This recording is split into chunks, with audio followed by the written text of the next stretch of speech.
AJSB ini sebuah pengakuan dari kita atas pentingnya peran teman-teman media kan gitu. Izin, saya pengen tanya kalau isu yang terhangat di antara masing-masing Bu. Kalau kita melihat sekarang kan sisi kita kan KKP tidak hanya bicara mengenai laut, tidak hanya bicara mengenai ikan, tapi juga ada si pelakunya, nelayannya.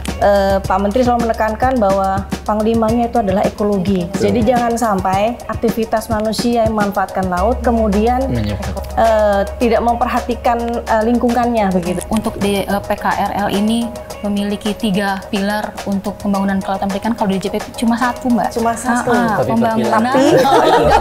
Pilarnya cuma 1 kita.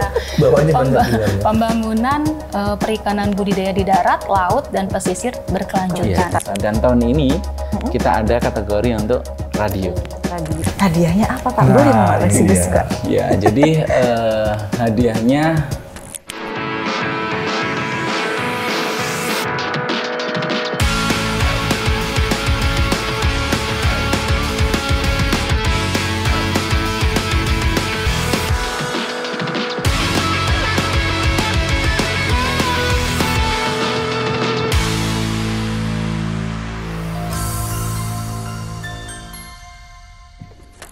Assalamualaikum warahmatullahi wabarakatuh, Sahabat Bahari. Mancing ikan di pantai utara. cakep. Selamat datang di podcast Segara. Cakep. Ya, jadi Sahabat Bahari, sesuai dengan siaran pers yang telah diterbitkan di laman resmi Kementerian Kelautan dan Perikanan, bahwa ajang tahunan yang telah ditunggu-tunggu rekan jurnalis dan juga Sahabat Bahari telah dibuka. Anugerah Jurnalistik Sahabat Bahari atau AJSB akan kita kupas tuntas hari ini. Dan tentunya saya nggak sendiri. Sudah bersama narasumber yang hadir di sini. Apa kabar Bapak Ibu? Alhamdulillah baik, Mbak Bena. Makasih udah undang. Ada Katim Ja dari Pemberitaan dan Opini Publik Bapak Didik Agus Warsono.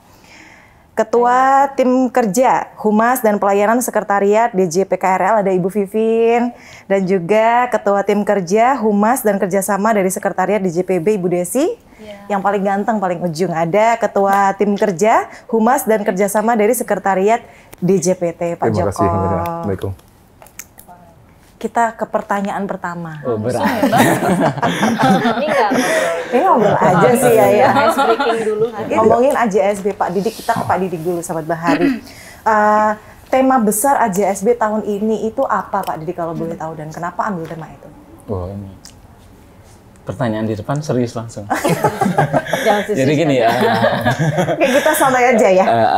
Jadi AJSB tahun ini tuh persisnya ajang yang keempat ya. Jadi Tahun keempat. karena sudah tahun keempat, tentu banyak lesson learn dan pembelajaran yang sudah diambil dari AJSB sebelumnya. Jadi insya Allah akan semakin matang dalam penyelenggaraannya gitu. Nah, tahun ini konsepnya kan sebenarnya sama. Kita ingin memberikan apresiasi kepada rekan-rekan jurnalis khususnya dan masyarakat yang telah banyak berkontribusi dalam memberitakan sektor kelautan dan perikanan. Jadi ini AJSB ini sebuah pengakuan dari kita atas pentingnya peran teman-teman media kan gitu.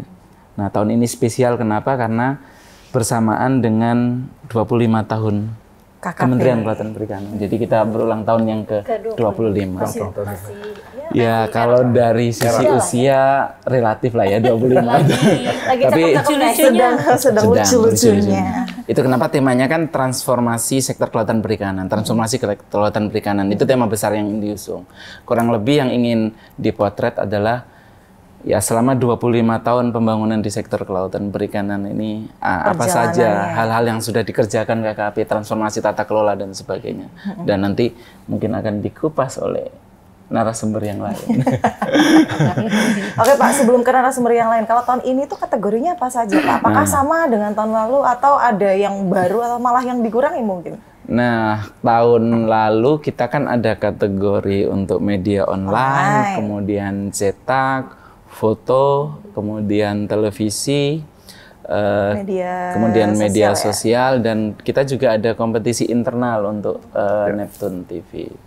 Tahun ini, jadi atas aspirasi dari rekan-rekan media juga, ini juga upaya kita untuk mengakomodir bahwa ternyata selama ini ada yang terlewatkan. Apa itu, Pak? Ya, ini radio.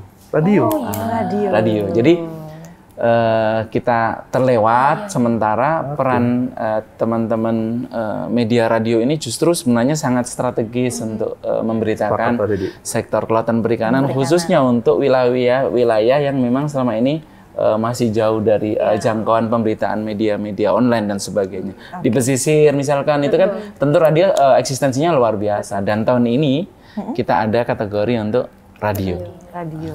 Tentunya tidak hanya untuk media nasional ya Pak, untuk yang di daerah juga apakah bisa atau diperuntukkan Jadi hanya ini untuk... terbuka luas untuk seluruh rekan-rekan jurnalis media dimanapun berada sepanjang memenuhi term and condition. Jadi ada persyaratan-persyaratan yang memang harus dipenuhi, tapi prinsipnya ini terbuka bagi seluruh rekan-rekan jurnalis. Gitu. Siap, berarti ada yang baru nih sahabat Bahari, kategori radio.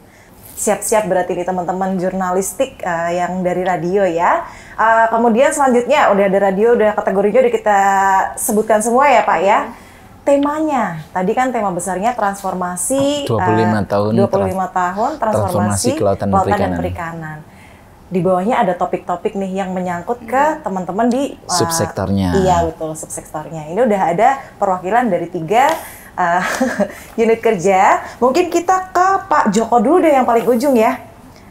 Di DJPT sendiri kan ini temanya transformasi pembangunan perikanan tangkap Pak Joko. Ada kampung nelayan modern, kemudian sarana prasarana pendukung PIT, dan peran KKP dalam mewujudkan transformasi perikanan tangkap. Mungkin boleh dijelaskan Pak sebagai apa ya, biar bisa brainstorming teman-teman media yang di rumah. Makasih Mbak Bena. Jadi gini, menarik ya kalau misalnya radio itu menjadi salah satu komponen penilaian selanjutnya gitu kan.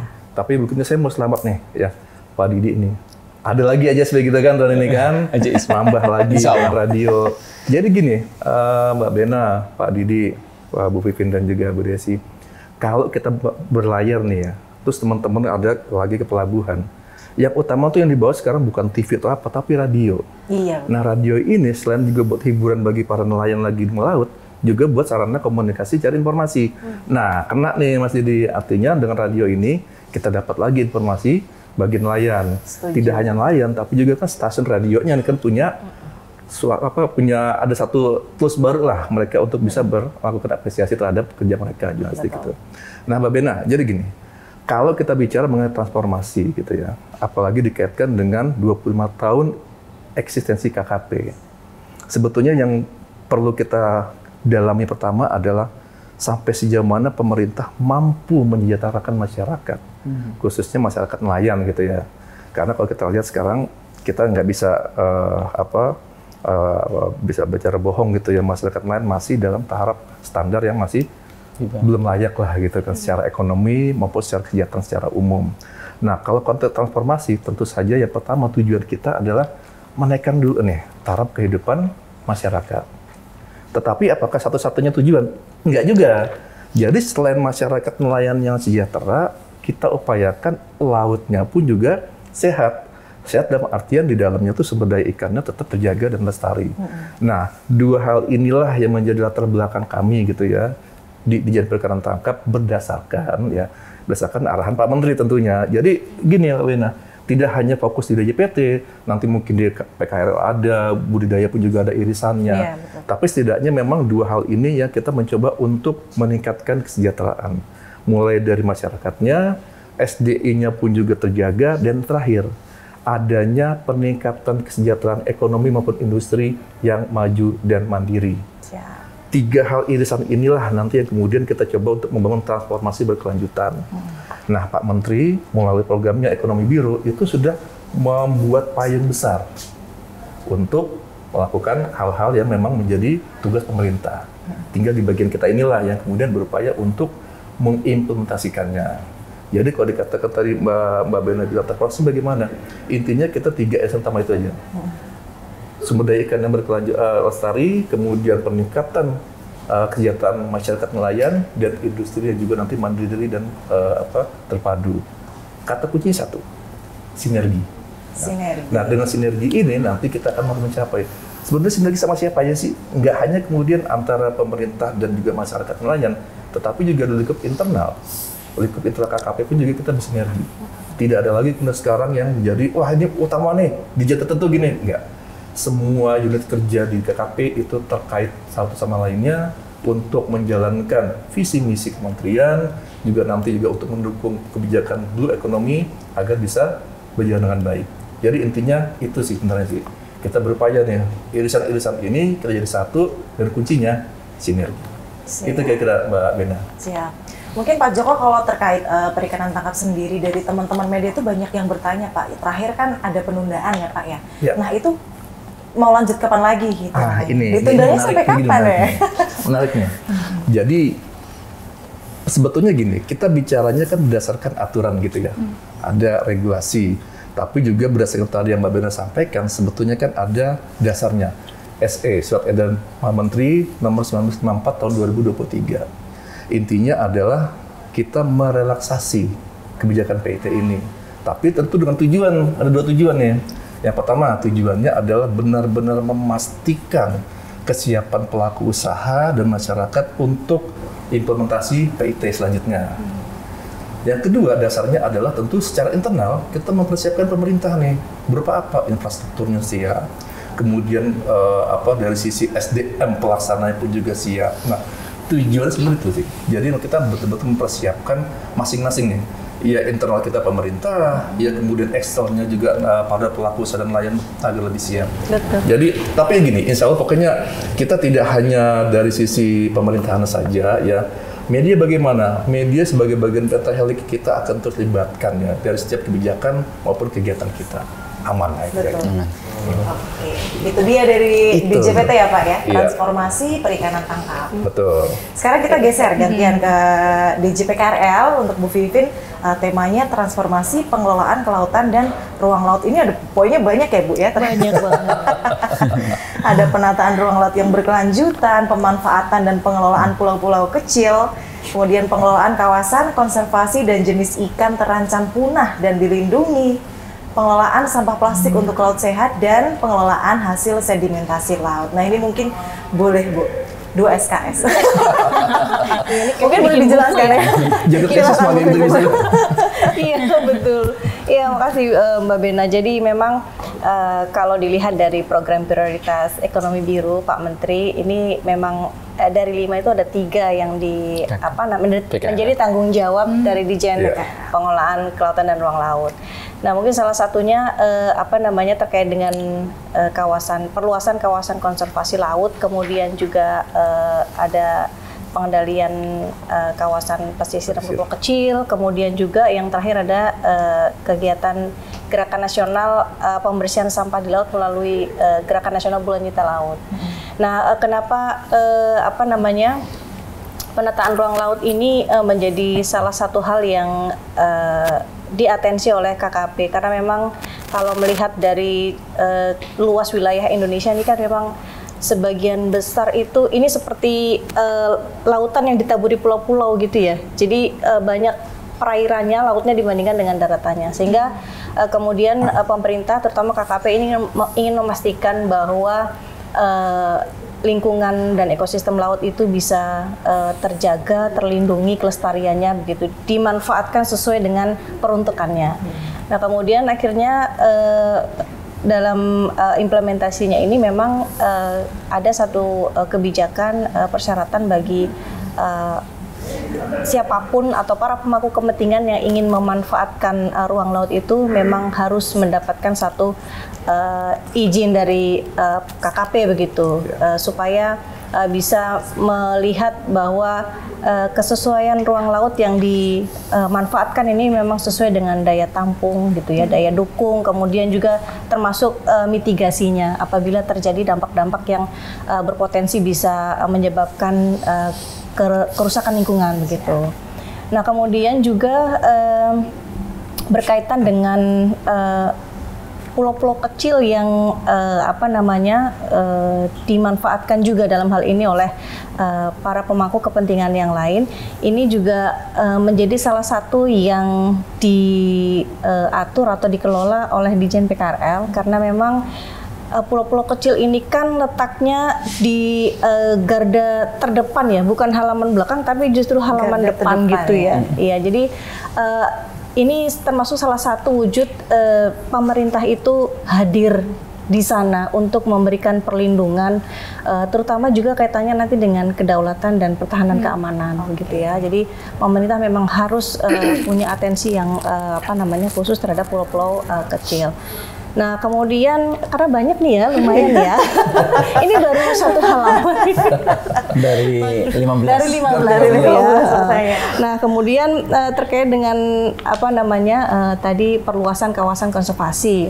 Nah, memang kalau melihat beberapa hal yang terjadi, banyak aktivitas manusia yang memanfaatkan laut itu karena ada salah satu aktivitas yang didasarkan pada kebutuhan ekonomi itu terkadang menimbulkan degradasi ya, sehingga ekosistem laut maupun biota yang ada di dalamnya itu terdampak. Nah, ini kemudian pemerintah juga melalui KKP ingin memperluas kawasan konservasi laut sampai dengan tahun 2045.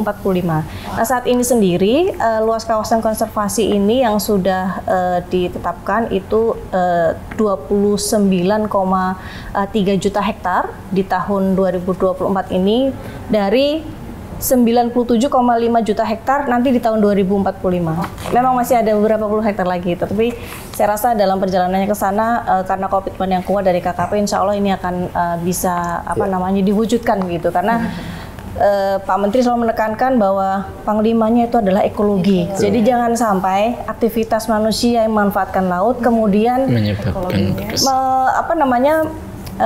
tidak memperhatikan lingkungannya begitu. Jadi antara ekonomi, sosial maupun ekologi itu balance gitu ya. Iya. Nah, kemudian kalau di kawasan konservasi mungkin satu hal yang juga dilakukan oleh Ditjen PKRN ini terkait dengan kan ada biota-biota yang juga termasuk jenis yang dilindungi begitu ya. Ini sebetulnya memang kalau boleh dibilang juga paket dalam kawasan konservasi yang memang harus tetap dijaga. Ini memang target itu ada 18 jenis. Karena tadi juga ada disebutkan di situ 18 ada jenis ikan yang dilindungi, tapi karena namanya juga banyak, mungkin saya nyontek sedikit. Ada 8 jenis prioritas yang tahun ini tuh memang akan dicapai. Yang pertama itu hiu appendix, teripang, karang hias, pari appendix, hiu berjalan, arwana, termasuk juga banggai cardinal fish yang ini satu-satunya ada di Indonesia begitu ya, BCF kalau teman-teman kenal. Kemudian termasuk belida. Kalau suka empek-empek, ini kan ada ikan belida ya. Nah, kemudian sidat, cetacea, duyung, Napoleon. Ada masih 5 lainnya.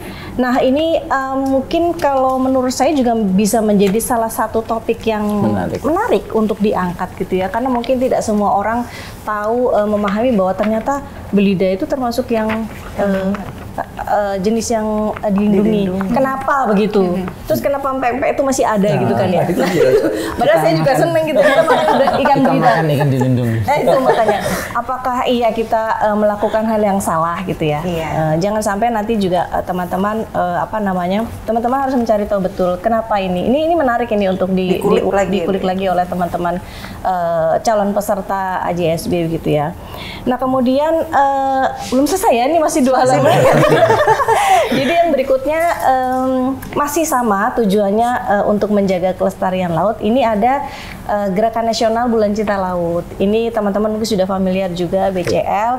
BCL ini sudah diinisiasi sejak tahun 2022. Betul. Jadi sampai dengan saat ini itu masih dilaksanakan dan alhamdulillah sampai dengan tahun 2023 itu BCL sudah dilaksanakan di 36 kabupaten kota di seluruh wilayah Indonesia dan jumlah nelayan yang terlibat itu 2.858. Jadi memang BCL ini kan gerakan nasional yang melibatkan partisipasi nelayan sehingga memang justru nelayan ini akan diberikan edukasi gimana caranya sampah plastik yang ada di laut itu kemudian bisa dikurangi tapi tetap bisa menghasilkan cuan. Nah, itu. Jadi ekonomi sirkularnya itu berjalan di situ. Nah, itu tahun 2024 sudah dilaksanakan kick off-nya di bulan Mei kemarin sampai akhir Januari nanti insya Allah masih dilaksanakan. Itu ada di 22 kabupaten kota dari 20 provinsi dengan keterlibatan kurang lebih 1.760 nelayan. Tentunya kalau pengurangan sampah plastik tujuannya berarti kan semakin lama semakin sedikit sampah yang tersebar itu semakin bagus ya, karena artinya public awareness dari masyarakat itu sudah mulai terbentuk begitu. Itu mungkin sudah 15 halaman. Disertasi jadi gitu. Oh, satu lagi ya? Satu lagi Bu ya, sedimentasi laut. Ya, jadi kalau tadi Mas Joko ada PIT ya. Di Mei kemarin Pak Menteri juga sudah menyampaikan bahwa kalau untuk pengelolaan hasil sedimentasi di laut ini sebagai implementasi dari PP 26 tahun 2023, memang saat ini pemerintah KKP akan ada satu modeling lagi kawasan berbasis pengelolaan sedimentasi di laut. Oh, ada modelingnya lagi ya, betul. Bu, ya? Dan ini lokasinya pilot projectnya adalah di Morodemak di Jawa Tengah begitu ya. Iya, betul. Nah, ini mungkin juga bisa menjadi salah satu objek yang mungkin bisa dieksplor lebih banyak oleh teman-teman yang akan mengikuti AJSB ini, karena teman-teman bisa membuktikan sendiri bahwa pengelolaan sedimentasi di laut ini sebetulnya tujuannya adalah untuk menjaga kelestarian lingkungan. Faktor ekonomi tidak hanya ekonomi yang ditonjolkan, tapi juga ada kesejahteraan masyarakat yang juga bisa timbul dari hasil pengelolaan sedimentasi laut. Yang hot di DJP KRL mungkin itu ya Bu, ya, Betul. masih simpang siur di masyarakat. Iya. Mungkin ada informasi yang belum diterima lengkap oleh masyarakat. Jadi kalau misalkan sahabat Bahari masih ini begini, cari tahu dulu deh. Silahkan dikulik, mungkin dari teman-teman pejabat DJP KRL pastinya bersedia kan Bu jadi narasumber. Pasti. Jadi silahkan sahabat Bahari. Lengkap Bu, 2 SKS-nya ya. Mungkin sebelum berpindah ke Bu Desi, saya persilahkan minum dulu. Kasihan Bu Vivin, 2 SKS. Iya, sudah 2 SKS ini. Silakan Pak Joko, Bu Desi silakan. dipersilakan, Pak Didi. Jangan yang ngomong paling banyak, Nah, itu. minum ini.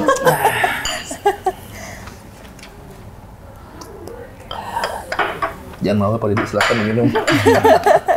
Nah, ini selanjutnya juga yang kemarin baru launching modeling juga ya di JP BAD Transformasi Pembangunan Perikanan Budidaya.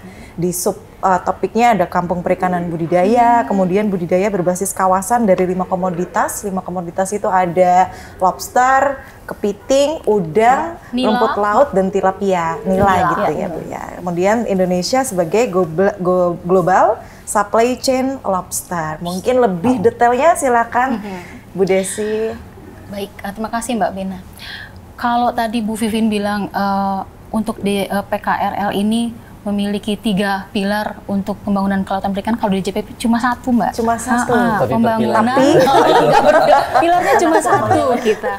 Bawahnya banyak pilarnya. Pembangunan perikanan budidaya di darat, laut, dan pesisir berkelanjutan. 3 pilar itu. 1 pilar dari pilar KKP. Nah, sama juga seperti di perikanan tangkap dan di PKRL, pembangunan perikanan budidaya juga tentu karena amanah Pak Menteri ekologi sebagai Panglima, tentu reformasi di bidang perikanan budidaya itu adalah pembangunan perikanan budidaya yang berkelanjutan dengan tetap memperhatikan keseimbangan lingkungan, tidak hanya mengeksploitasi sumber daya potensi perikanan budidaya saja, tapi kita juga mulai memperhatikan bagaimana pengelolaan air buangan, bagaimana pembuatan tandon, kemudian bagaimana pengelolaan perikanan budidaya dengan menerapkan prinsip-prinsip cara budidaya ikan yang baik dan juga cara pemberian ikan yang baik. Nah, seperti yang Mbak Bena bilang tadi tuh, kita punya 5 komoditas champion untuk perikanan budidaya, ada udang, kemudian tilapia atau nila, lobster, rumput laut, dan kepiting. Nah, untuk pembangunan dan pengembangan 5 komoditas utama tersebut, DJPB mempunyai strategi melalui modeling juga sama Mbak, modeling dan revitalisasi. Untuk modeling perikanan budidaya sendiri ada modeling budidaya udang yang tahun kemarin sudah di-launching oleh Presiden di Kebumen. BUBK Kebumen, budidaya udang berbasis kawasan. Kemudian yang baru saja kemarin, Masih minggu anget kemarin ya, Bu, ya? di launching juga diresmikan oleh Bapak Presiden BINS, budidaya ikan nila salin. Itu pun merupakan modeling. Jadi modeling itu merupakan percontohan, Mbak, yang pembangunan kawasan perikanan budidaya terintegrasi yang disupport dari hulunya, dari pembenihannya, dari sarana produksinya, pakannya, kita ada pabrik pakannya, kemudian di on farmnya, di pembesarannya, di kegiatan budidayanya, diperhatikan juga tadi prinsip-prinsip berkelanjutan CBIB, CPIB-nya, kemudian penggunaan sarana produksi, misalnya obat yang terdaftar, pakan yang sesuai nutrisi dan terdaftar di KKP, kemudian pengelolaan lingkungannya, bagaimana pembangunan tandon dan IPAL terpisah, kemudian manajemen kawasannya itu terintegrasi sehingga pengelolaan sistem pengelolaan airnya pun menjadi lebih tertata, kemudian pengeluaran limbahnya juga diperhatikan. Nah, di bagian hilirnya kita didukung oleh teman di penguatan daya saing, bagaimana pengelolaannya, processingnya, jadi semua terintegrasi. Jadi untuk dalam rangka peningkatan produksi perikanan budidaya. Nah, tadi modeling sudah. Nah, sekarang BINS yang kemarin ikan nila salin yang sedang ini. Kenapa nila salin? Iya, kenapa nila salin? Sebetulnya Pak Menteri itu aware dengan penurunan daya dukung lingkungan di kawasan Pantura. Banyak tambak-tambak udang tradisional yang idle, yang produktivitasnya menurun. Jadi sehingga kemampuan ekonomi masyarakat budidaya di sana pun menjadi menurun. Nah, Pak Menteri memiliki ide, kemudian bagaimana bila kita mengembangkan nila salin di tambak-tambak yang mangkrak tersebut. Nah, mungkin dari percontohan yang sudah dibangun oleh pemerintah, nanti ada investor-investor yang tertarik untuk mengembangkan konsep budidaya ikan nila salin berbasis kawasan. Itu menarik, Mbak, buat karena itu hal baru kan, memang hal baru di Indonesia ini. Kemudian kita juga telah membangun modeling budidaya rumput laut yang di Wakatobi, yang Pak Menteri pun telah ke sana. Nah, ini tahun kemarin juga di launching budidaya rumput laut. Di sana kita mengembangkan kultur jaringan, rumput laut kultur jaringan yang memiliki keunggulan yang lebih baik daripada rumput laut biasa. Dia lebih tahan penyakit, juga lebih cepat tumbuh, sehingga kan masyarakat lebih cepat memanen rumput laut tersebut. Nah, tahun ini Perikanan Budidaya juga membangun 2 lokasi modeling rumput laut lagi, yaitu di Maluku Tenggara dan di Rotendao. Saat ini masih proses, tetapi ditargetkan oleh Pak Dirjen kami selesai tahun ini sehingga bisa di launching kembali. Kemudian ada lagi saat ini mungkin masih proses untuk modeling lobster, masih proses, Mbak, jadi saya belum bisa. Ini masih proses dikerjakan karena lobster ini budidayanya panjang, dari mulai pembenihan sampai pembesaran itu panjang. Kemudian yang masih kita rencanakan pun ada modeling budidaya kepiting. Itu untuk yang revitalisasi dan modeling. Satu lagi pembangunan kampung perikanan budidaya. Kan dari 2 tahun kemarin budidaya sudah mulai mengembangkan kampung perikanan budidaya. Tahun 2023 kemarin ditetapkan 111 kampung perikanan budidaya. Ini merupakan pengembangan komoditas perikanan untuk ketahanan pangan. Jadi lebih fokus pada pemberdayaan masyarakat, bagaimana membangun suatu kawasan perikanan budidaya di mana kegiatan budidaya itu menjadi budaya masyarakat, jadi itu menjadi core bisnis suatu kawasan. Nah, perikanan untuk kampung perikanan budidaya ini di tahun 2024 ini DJPB meluncurkan kampung perikanan budidaya modern, jadi lebih ditingkatkan kembali dari perikanan budidaya yang kemarin. Di situ ada support dari digitalisasinya, kita mulai mengenalkan manajemen pengelolaannya kepada masyarakat pembudidaya, kemudian ada integrasi monitoring kualitas air secara real time seperti apa itu nanti di kampung perikanan budidaya modern tapi sedang diupayakan. Itu mungkin Mbak untuk yang perikanan budidaya. Berarti DJPT ada Kalamo, DJPB ada kampung perikanan KPBMO. KPBMO ya, kampung perikanan budidaya modern. Tadi yang membedakan apa Bu antara kampung perikanan budidaya sama yang modern? Digitalisasi. Ada digitalisasi, ada otomatis. Kita akan mencoba mendorong pelaku usaha atau pembudidaya untuk menggunakan automatic feeder misalnya. Itu bekerja sama dengan mitra itu. Kemudian ada dukungan dari koperasi untuk dukungan permodalan seperti itu. Mungkin lebih intensif untuk agar pembangunannya lebih cepat ya di kampung perikanan budidaya modern. Banyak juga ternyata yang bisa dikulik dari DJPB teman-teman. Dari 5 komoditas utama tadi Bu, itu juga ternyata sudah ada upaya budidaya berbasis kawasannya ya semuanya ya? Iya, semuanya berbasis kawasan. Sasaran empuk juga, ternyata semuanya sasaran empuk sih Bu. Itu clue untuk mempermudah. Clue untuk mempermudah rekan-rekan media karena tempatnya kan sudah ada. Iya, sudah disebutkan semua tinggal tadi. menuju ke lokasi mana yang akan liput. Betul, dan Sahabat Bahari, jadi selain ada dari DJPT, DJPB, DJPKRL, itu juga ada yang lainnya juga, BPPMHKP ada topiknya di sini, BPPSDMKP juga ada, kemudian apalagi Pak, udah ya? Daya saing. Iya. Hilirnya justru. DJPDS hilirnya itu juga sasaran empuk. Karena nggak mungkin kita ajak semua di sini, nanti jadinya konferensi pers ya Pak ya. Jadi nanti Sahabat Bahari untuk info lengkapnya kita sebutkan nanti di sosial media Kementerian Kelautan dan Perikanan gitu. Dari tadi Pak Joko, Bu Desi, Bu Vivin menjelaskan tuh Pak Didik udah yang kayak minta ditanya. Kapan saya gitu? Saya pertanyaan terakhir bisa semua. Tapi sebelum ke Pak Didi nih Pak izin, saya pengen tanya kalau isu yang terhangat di antara masing-masing Bu Vivin DJPKRL, DJPB dan juga DJPT yang masih hangat-hangatnya apa nih Pak? Kalau di kami ya ditangkap ya, jadi sebetulnya kan tadi ya kita modeling untuk berupaya mengimplementasikan PIT sesegera mungkin gitu ya. Implementasi PIT ya? Betul, peraturan pemerintahnya sudah ada, kemudian peraturan menterinya pun sudah ada, apa yang ditunggu gitu kan. Tinggal nanti kesiapan secara infrastruktur maupun SDM-nya. Nah tadi gini Mbak Bena, yang disampaikan tadi oleh Mbak Desi gitu ya, ada kampung perikanan budidaya modern gitu ya. Sebenarnya gini, ini kayak kita sebenarnya saudara kandung gitu ya. Apa yang ada di budidaya pun juga sama seperti yang kita tangkap.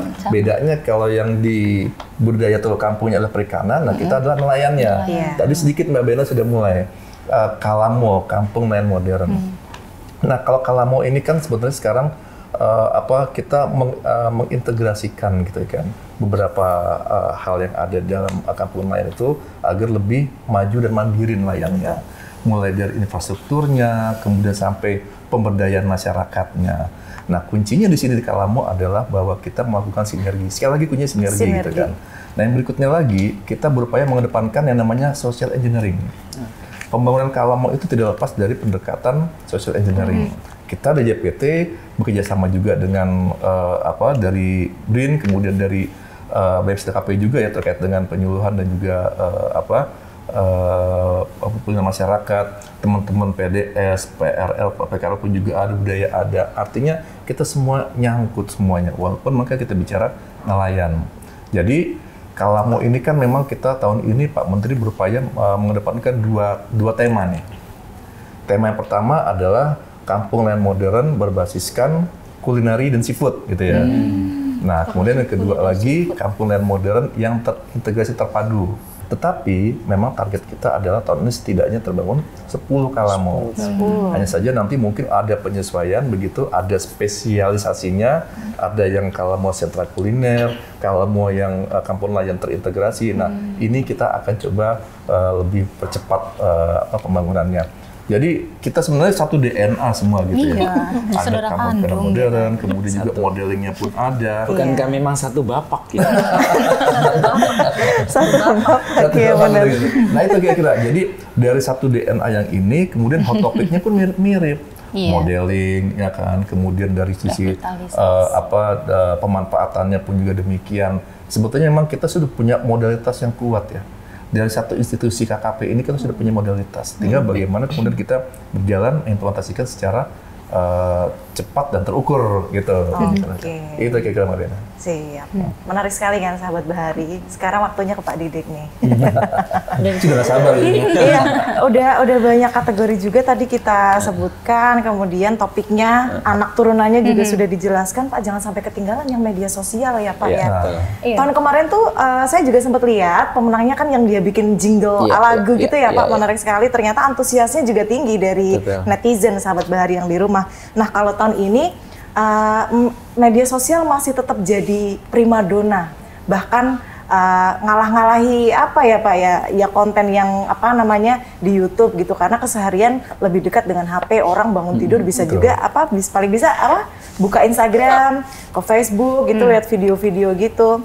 TikTok apalagi sedang naik daunnya, banyak sekali konten media sosial. Kalau yang diharapkan sendiri Pak, kira-kira apa mungkin ada kisi-kisi atau gimana nggak sih Pak untuk AJSB ini, di ajang AJSB ini? Jadi kalau untuk media sosial ini kan satu pemikiran dari kita bersama untuk menumbuh kembangkan citizen journalism ya. Jadi bagaimana masyarakat itu bisa berperan serta dalam mengkampanyekan hal-hal positif maupun isu-isu terkait dengan sektor kelautan dan perikanan. Nah, yang agak sedikit berbeda adalah dia punya coverage topik yang agak luas nih, gitu. Dan tahun lalu itu sudah memang kelihatan sekali variasi topiknya sangat beragam, cara penyajiannya pun beraneka macam dan itu tentu menunjukkan antusiasme yang besar. Jadi kalau tahun kemarin itu dari begitu banyak karya yang masuk itu hampir merata di semua segmen segmen netizen. Jadi ada yang bahkan dari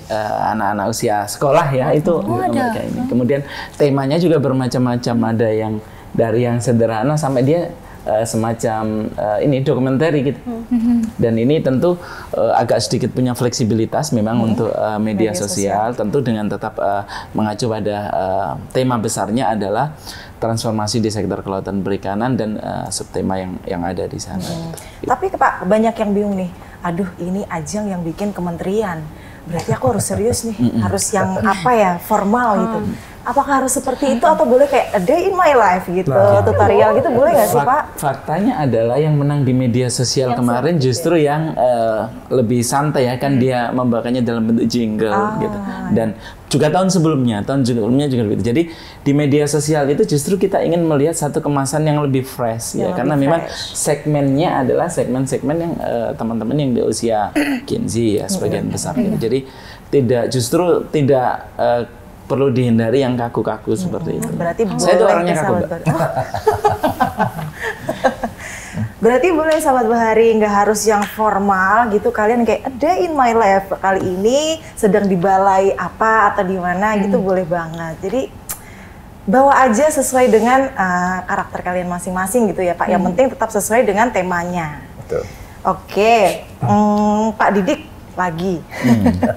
Mungkin boleh dijelaskan Pak, rambu-rambu atau hal apa sih yang perlu diperhatikan oleh calon peserta AJSB? Oke, jadi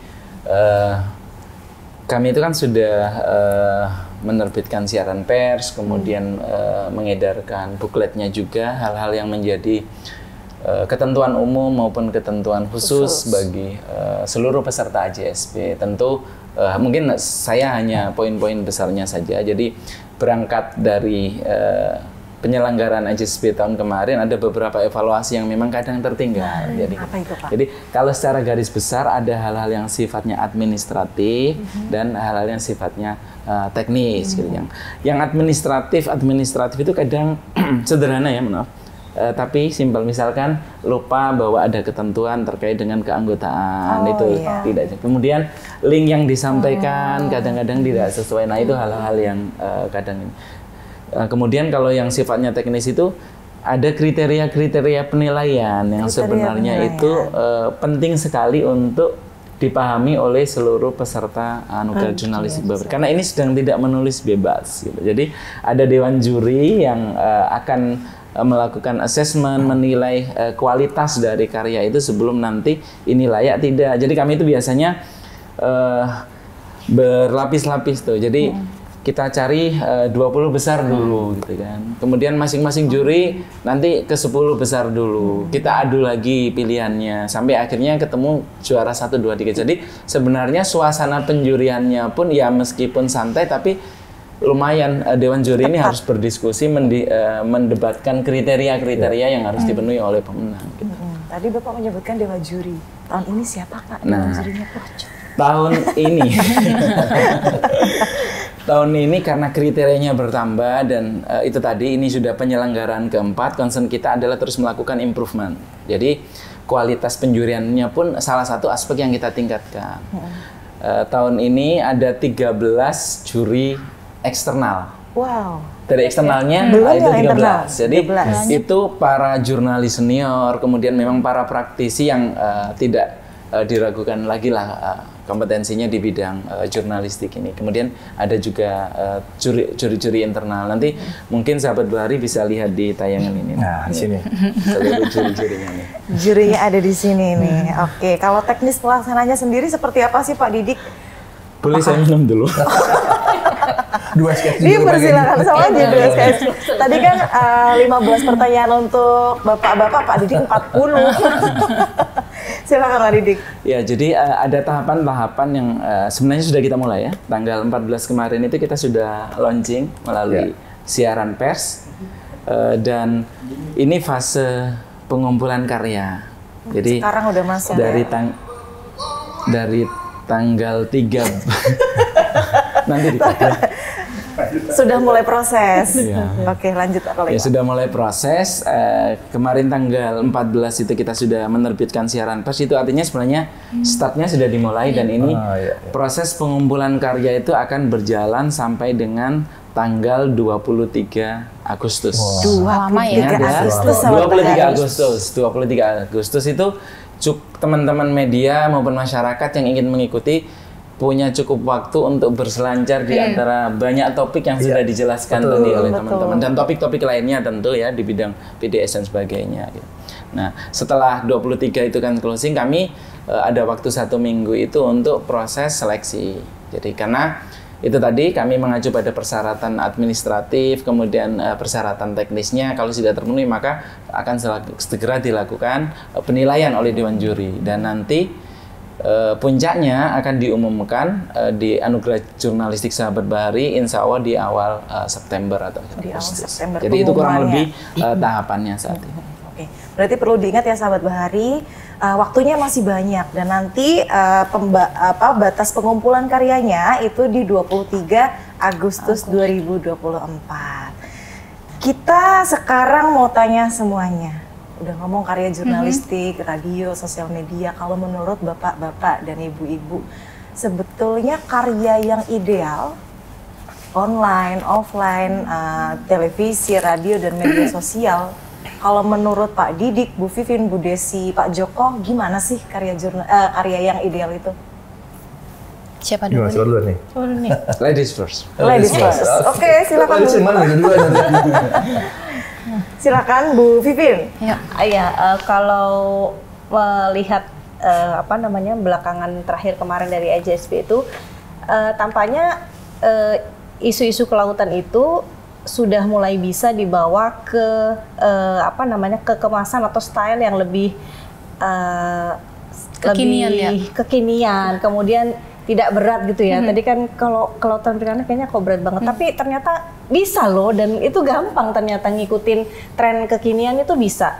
Jadi menurut saya itu juga menjadi sesuatu hal yang bisa dipertimbangkan. Apalagi sebagian besar generasi sekarang itu kan generasi Z ya. Jadi memang ini mungkin masanya dan itu menurut saya lebih bisa masuk gitu ke mereka. Meskipun dengan kemasan yang lebih kekinian tapi sebetulnya substansi dari kebijakan atau program dari kelautan dan perikanan itu nggak lepas dari situ, tapi lebih bisa diterima gitu oleh mereka. Itu yang justru lebih mudah untuk memahami semakin dalam dengan stylenya sendiri gitu. Itu sih kalau dari saya Mbak Bena. Oke, dari Bu Vivin. Silakan Bu Desi selanjutnya. Sama juga sebenarnya Mbak, cuma mungkin kemasan saat ini tuh ya, dia itu lebih menarik, lebih meriah kelihatannya itu ya.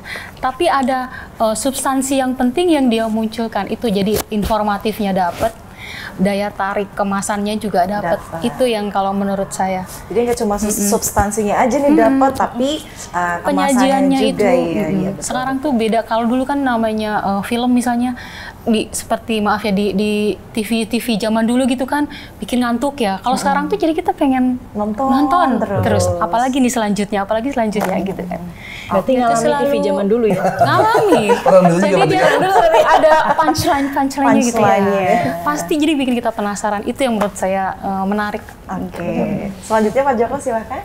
Iya, kalau tadi kan menarik ya, Bu Vivin tadi saya sampaikan ada unsur kekinian, ada unsur Gen Z gitu ya. Di samping juga unsur kemasan yang lebih sederhana. Tapi memang saya sih berharap semoga AJSB ini tidak hanya bisnis as usual tahun ke tahun gitu ya. Tapi juga bagaimana kita punya inovasi. Pak Didi tadi sampaikan, inovasinya berupa pelibatan media radio gitu kan. Itu satu yang menarik. Karena ternyata kita juga perlu mengapresiasi nih teman-teman jurnalis radio. Pun demikian tadi juga sampaikan ada unsur yang kekinian dan kesederhanaan. Tapi juga mungkin satu yang menjadi perhatian saya adalah bagaimana AJSB ini mampu memotret sisi humanis.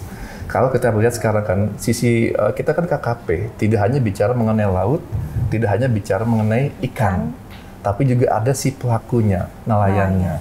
Sampai sejauh mana kemudian kita berpihak kepada masyarakat, kepada nelayan, tentu bisa kita angkat dari sisi humanisnya. Jadi nih kita bisa kembangkan nih Pak Didi. Jadi ada kekiniannya, Gen Z-nya juga ada, sisi kemasannya yang lebih sederhana namun kena di semua golongan gitu kan. Tapi juga jangan lupakan ada sisi humanisnya. Kita bisa, kalau tadi Mbak Desi bilang punchline-nya, nanti touchline-nya adalah sisi humanisnya. Kira-kira sih demikian Mbak Bena. Oke, jadi harus ada punchline-nya, touchline-nya. Kalau Pak Didik apa nih? Apa lain nih? Saya coba bagi dua ya. Bagi dua. Yang pertama kalau untuk sosial media tadi mungkin kurang lebih hampir sama lah yang disampaikan teman-teman. Karena ini memang harus banyak mengupdate hal-hal terkini, kemudian cara penyampaian yang lebih ringan dan sebagainya, kreativitas video sebagainya. Namun untuk yang media ini kan karena memang ini dinilai oleh juri yang benar-benar profesional, sekurang-kurangnya itu ada 4 hal yang harus diperhatikan, ada 4 hal. Apa aja? Mana nih? 4 hal tapi angkanya. Enggak, satunya tadi sih. Satunya dalam hati. 4 hal. Yang pertama itu tentu originalitas ide. Originalitas. Jadi itu akan benar-benar dilihat oleh juri. Seberapa tulisan, karya video itu menghadirkan sebuah ide yang original. Kemudian yang kedua adalah bagaimana kaidah jurnalistik diterapkan. Para juri ini kan orang-orang yang memang sudah malang melintang di dunia jurnalistik. Mereka sangat paham bagaimana hal-hal yang menjadi prinsip dasar dalam penulisan maupun pembuatan video jurnalistik dan sebagainya. Yang ketiga adalah transfer gagasan. Nah ini kaitannya dengan tadi.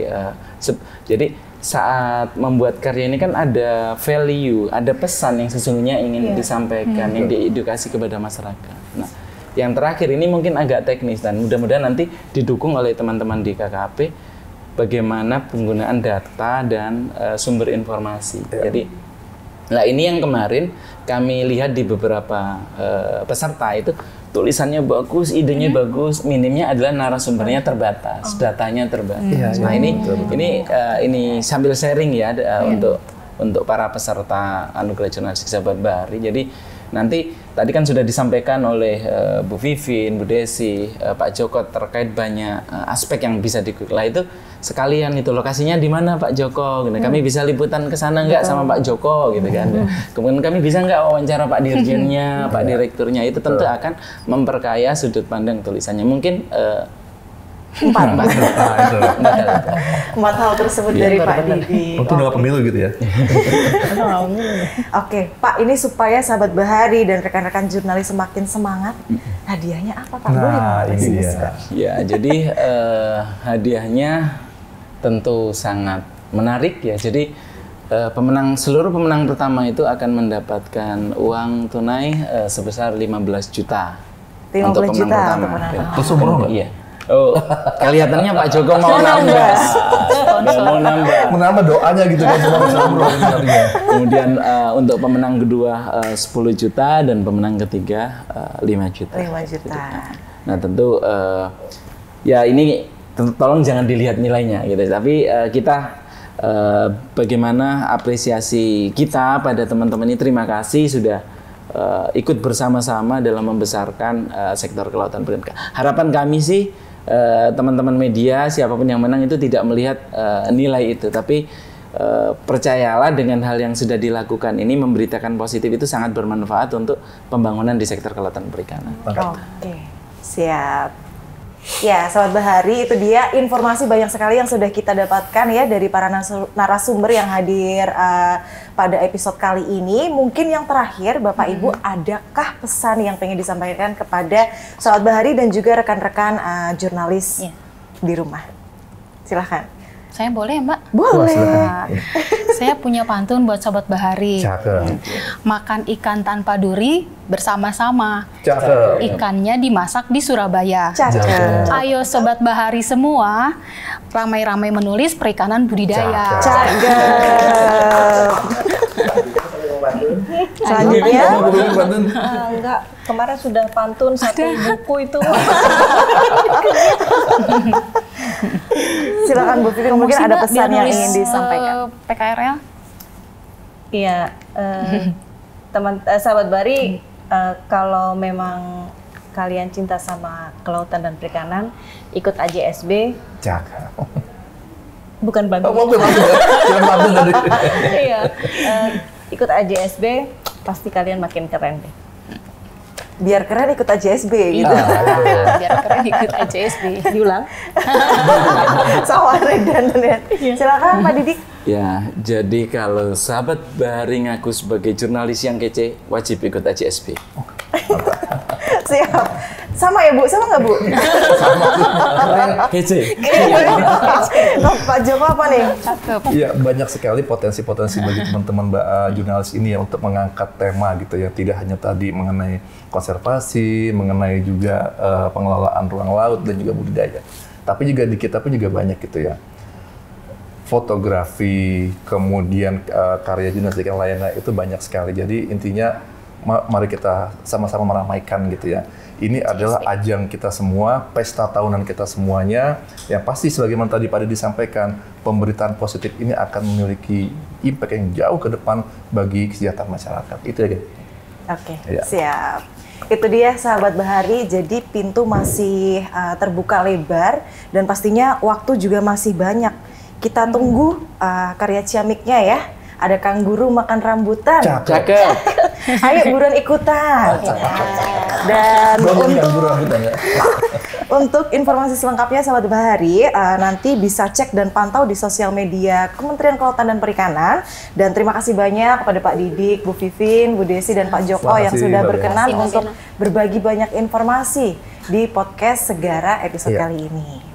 Sahabat Bahari, jangan lupa untuk terus update informasi seputar kelautan dan perikanan di podcast Segara yang tersedia di YouTube Kementerian Kelautan dan Perikanan. Sekian podcast Segara episode kali ini. Wabillahi taufiq wal hidayah. Wassalamualaikum warahmatullahi wabarakatuh. Waalaikumsalam warahmatullahi wabarakatuh.